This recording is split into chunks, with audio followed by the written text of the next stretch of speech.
descubrimiento de lo privado, de lo contingente, de lo accidental.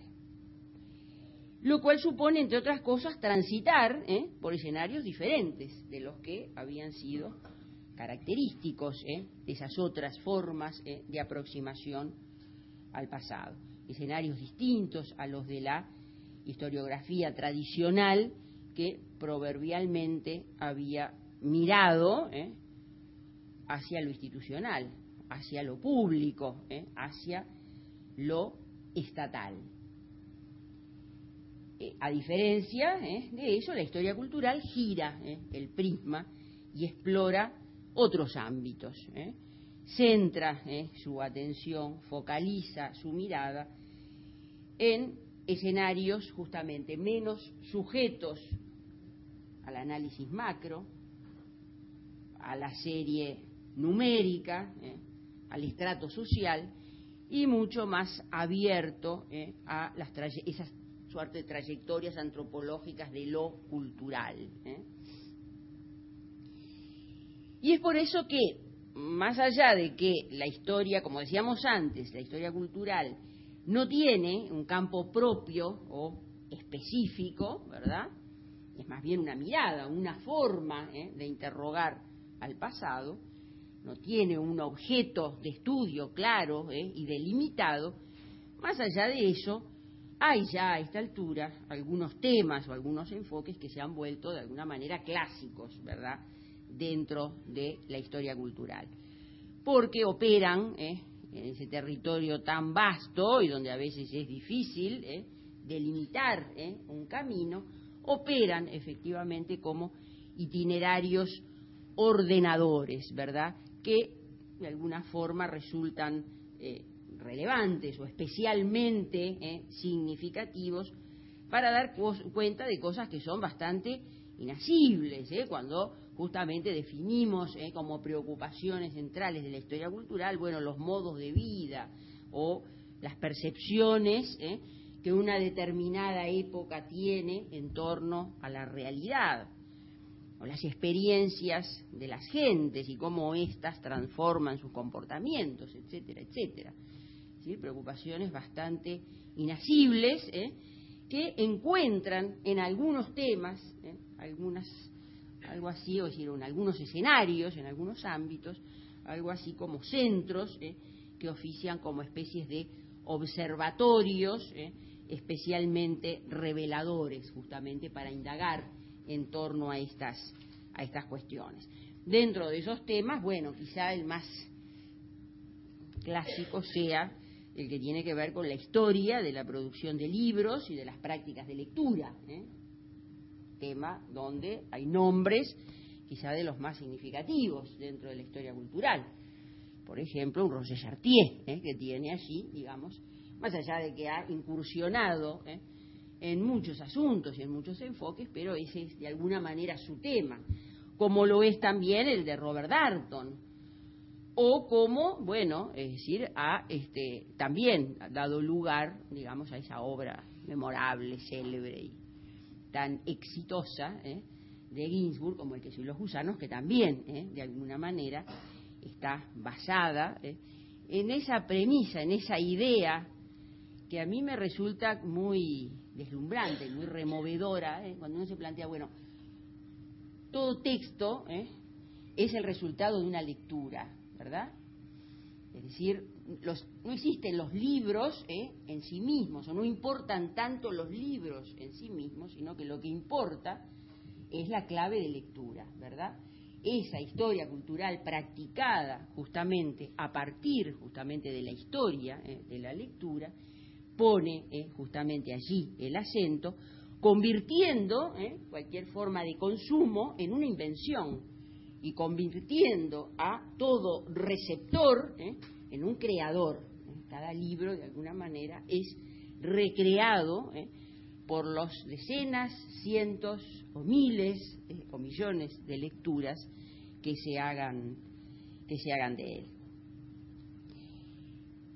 Otros temas también, bueno, el tema del lenguaje es, para algunos historiadores culturales, la clave a través de la cual explorar e indagar en estos asuntos, o el tema de la ciudad, otro tema que es de una riqueza absolutamente deslumbrante para la historia, para este tipo de formas, para estas maneras de hacer historia, justamente por la proyección cultural que tiene esa invención de imaginarios urbanos y también las infinitas formas de apropiación de esos imaginarios urbanos por parte de la gente. Los rituales también como tema ya clásico, si se quiere, es decir, seguimiento, la evolución histórica de los rituales como tema clásico también dentro de la historia cultural. Todo lo que aflora en los rituales como ámbito para la construcción de relatos a través de los cuales una comunidad cuenta cosas de sí misma. Y ahí, bueno, ¿por qué no la mención al carnaval? Donde yo, modestamente, desde el ámbito local, intento proyectar justamente una mirada de historia cultural, es decir, hacia concretamente hacia nuestro pasado. Bueno, y por supuesto todo lo que tiene que ver con los enfoques vinculados a la microhistoria, lo que se ha llamado la microhistoria y que muchas veces da lugar a ciertas confusiones derivadas del hecho de que se hace excesivo hincapié en la reducción de la escala del campo de observación, cuando en realidad la microhistoria va mucho más allá de eso, ¿verdad? Es decir, nosotros hacemos una lectura excesivamente literal de esa metáfora del microscopio y la aplicamos exclusivamente a la reducción de la escala geográfica, bueno, en realidad estamos descuidando de que la verdadera esencia de la microhistoria no pasa por esa reducción geográfica, sino por algo bastante más esencial. Es decir, en última instancia, esa metáfora del microscopio lo que hace es describir el modo en que el historiador se enfrenta a su objeto de estudio. Porque justamente ese lente de aumento lo que le permite es agrandar objetos que dentro de las perspectivas más tradicionales no aparecen, porque no se los enfoca. Y entonces lo que se hace es habilitar una mirada más intensa, una mirada que entonces permite justamente descubrir movimientos, tensiones profundas, corrientes subterráneas e invisibles desde los enfoques macro. Mientras esa perspectiva macro subordina muchas veces la experiencia a la estructura regida por los modelos construidos a priori, en contraposición con esa visión, bueno, justamente los microhistoriadores se calzan los lentes de aumento y salen en busca de esos comportamientos cotidianos que dan cuenta justamente de la historicidad, de la contingencia, de lo imprevisible, de lo impensado, ¿verdad? Y que no cabe justamente dentro de los grandes modelos explicativos. De todas maneras, más allá de este repaso muy sumario, esta suerte de inventario de algunos temas o de algunos enfoques ya clásicos en términos de historia cultural, lo importante es insistir en aquella idea inicial en torno a que la historia cultural no es un campo de la historiografía destinado a indagar en determinado objeto de estudio. Esa historia cultural que, como ya dijimos, no es historia de las ideas en sentido tradicional, tampoco dirige sus baterías o sus intereses hacia determinado escenario específico del pasado. Es, como decíamos antes, una mirada que no tiene un campo propio. Y en este sentido, bueno, uno podría muy bien decir que toda historia, ya sea política, social, económica, etcétera, toda historia requiere de esa mirada que la enriquece en la medida en que le muestra aristas del pasado que de otra manera permanecerían ocultas o silenciadas. Lo cual revela que hay dentro de esa historia cultural, hay una cierta vocación de historia total, que también entraña sus peligros, entraña sus riesgos, porque, bueno, esa vocación imperialista de la historia cultural bien podría redundar en una suerte de pérdida de identidad, en una falta de especificidad, de unidad, de coherencia, cosa que muchas veces aparece cuando nos enfrentamos a la dificultad de tener que definir de forma concisa, precisa, rigurosa, que es la historia cultural, y uno siente que la cosa se diluye y se escapa por todos lados porque es como difícil poder encuadrarla dentro de marcos precisos y rigurosos. Un poco también, es decir, es lo que pasa con esa definición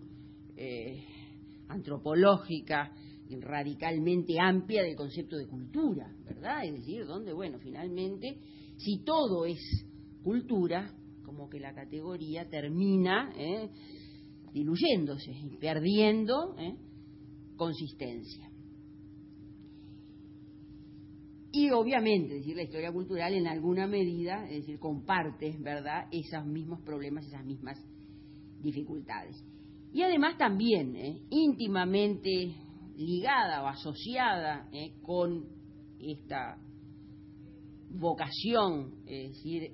totalizadora, que en muchos aspectos muestra la historia cultural, otro riesgo igualmente desafiante e incluso quizá más peligroso, ¿verdad?, y que podría derivarse, ¿verdad?, de la aplicación errónea de esa pretensión de historia cultural y que eso derivara justamente en una suerte de reduccionismo cultural que viniera a sustituir el anterior reduccionismo económico con todos sus problemas, con todas sus insuficiencias, con todas sus simplificaciones, ¿verdad? Es decir, cuando hablamos de ese cambio de centralidades por el cual la cultura hoy, es decir, ha adquirido o ha conquistado dentro del análisis social, es decir, un espacio propio, eso no puede significar nunca colocarla en el centro de la escena, sino colocarla justamente en un pie de igualdad y en una interacción permanente con otros procesos, porque de lo contrario justamente estaríamos cayendo en ese reduccionismo cultural tan simplificador, tan inconducente, tan erróneo, como lo fue en el pasado el reduccionismo económico que caracterizó otras miradas u otras tendencias historiográficas. Y en este sentido, entonces, insistir mucho en la idea de que no puede haber historia cultural sin contexto, porque no hay productos culturales sin hombres y mujeres que los produzcan. Y esos hombres y esas mujeres, naturalmente, viven inmersos en una sociedad. Y en esa sociedad, si bien no están determinados, sí están en buena medida condicionados por ciertas estructuras que los rigen. Estructuras con las cuales mantienen relaciones muy, muy diversas. A veces incluso ni se tiene conciencia de ellas, de su existencia, pero que de todas maneras están permanentemente en interacción con la vida de esos hombres y de esas mujeres, que además con diferentes grados, con mayor o menor grado de libertad, también, de alguna forma, contribuyen a transformar a esas estructuras. Pero bueno, entonces, como idea también muy importante, porque además allí han radicado muchas de las críticas más fuertes que se le han hecho a la historia cultural, la idea justamente de que es imposible una historia cultural que no esté fecundada, que no esté concebida en interacción permanente con lo político, con lo social, con lo económico, con lo religioso, con lo demográfico, etcétera, etcétera, etcétera. Fíjense en este sentido que significativo el hecho de que nada menos que Roger Chartier, que seguramente es uno de los nombres, es decir, consulares a nivel de lo que es hoy la historia cultural, precisamente como forma de advertir en torno a este problema, ha llegado a plantear, y muchas veces lo hace, en lugar de hablar de historia cultural, habla de historia social, o fundamentalmente lo que de pronto es su mejor definición, de una historia sociocultural, que pone el acento entonces en estos nuevos, en la novedad que suponen los enfoques de la historia cultural, pero sin olvidar permanentemente que es absolutamente imprescindible inscribir esa historia cultural dentro de su contexto social. Dicho esto en términos amplios y concibiendo ese contexto social nutrido de lo económico, de lo político, etcétera, etcétera. Pero bueno, decíamos antes que esa historia cultural tiene, digamos, su eje central en la articulación entre tres categorías que de alguna manera son la materia prima con la que se teje esta reformulación de los enfoques históricos en una perspectiva de historia cultural. Habíamos ya mencionado, ¿verdad?, esa triple articulación o ese cruce entre prácticas entendidas como lo vivido, como las conductas reales de la gente, discursos entendidos como lo instituido, las normas, las conductas prescritas desde el poder, prácticas, discursos y representaciones, entendido esto como lo imaginario, como la forma, o mejor dicho, las formas en plural. Esto es clave. En la historia cultural los plurales son absolutamente claves. Y entonces, bueno, justamente las representaciones entendidas como las formas en que una sociedad dada interpreta la realidad de su tiempo. Triple articulación, entonces, entre prácticas, discursos y representaciones, en torno a la cual yo quiero hacer alguna referencia, pero antes quiero detenerme especialmente en este concepto de representación. Le quiero dedicar especial atención a este concepto de representación, en primer lugar porque quizás sea la categoría central dentro de la historia cultural, pero además porque ha sido, sin lugar a dudas, la que ha suscitado mayores polémicas, mayores críticas por parte de aquellos que cuestionan justamente la pertinencia de los postulados de la historia cultural. Críticas y cuestionamientos basados fundamentalmente en el argumento de que esas representaciones nos alejarían de la realidad. Justamente, es decir, no solamente no le aportarían al análisis del pasado, sino que incluso supondrían una suerte de obstáculo o de escollo que se interpondría entre el historiador y su posibilidad de analizar el pasado en términos reales, en términos objetivos. Obviamente una crítica que está inspirada en una perspectiva positivista, de historia tradicional, cuyo razonamiento sería el siguiente, es decir, en la medida en que la historia incorpora al análisis social la dimensión